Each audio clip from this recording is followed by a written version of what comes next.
पदैशिए दे member हो, यानी कि हर बंदा क्वालीफाई करता है पंजाब लोक राज पार्टी विच ते खास तौर ते ਜਿਹੜੀਆਂ ਸਾਡੀਆਂ ਤਨਜ਼ੀਮਾਂ ਨੇ ਜਿਹੜੀਆਂ ਆਲਰੈਡੀ ਪੰਜਾਬੀ ਲਈ ਕੰਮ ਕਰਦੀਆਂ ਨੇ ਉਹਨਾਂ ਨੂੰ ਸ਼ੌਰ ਵੀ ਹੈ, ਸ਼ਾਇਰ ਵੀ ਨੇ, ਅਦੀਬ ਵੀ ਨੇ, ਉਹ ਸਾਰੇ ਹੀ ਇਸ ਕਾਬਲ ਨੇ ਔਰ ਸਾਡੀਆਂ ਬੀਬੀਆਂ ਵੀ ਖਸੂਸੀ ਤੌਰ ਤੇ ਅਸੀਂ ਉਹਨਾਂ ਨੂੰ ਇਸ ਪਾਰਟੀ ਦਾ ਹਿੱਸਾ ਔਰ ਅਹਿਮ ਅਹੁਦੇ ਵੀ ਉਹਨਾਂ ਨੂੰ ਇਨਸ਼ਾਅੱਲਾ ਦੇਣੇ ਨੇ ਤੇ ਸਾਰਿਆਂ ਰਲ ਕੇ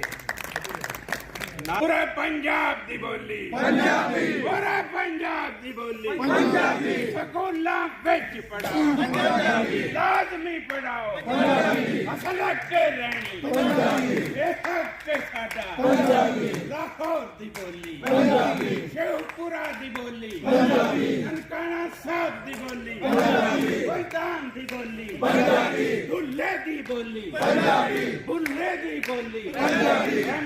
खल दी बोली सारे पंजाबियां दी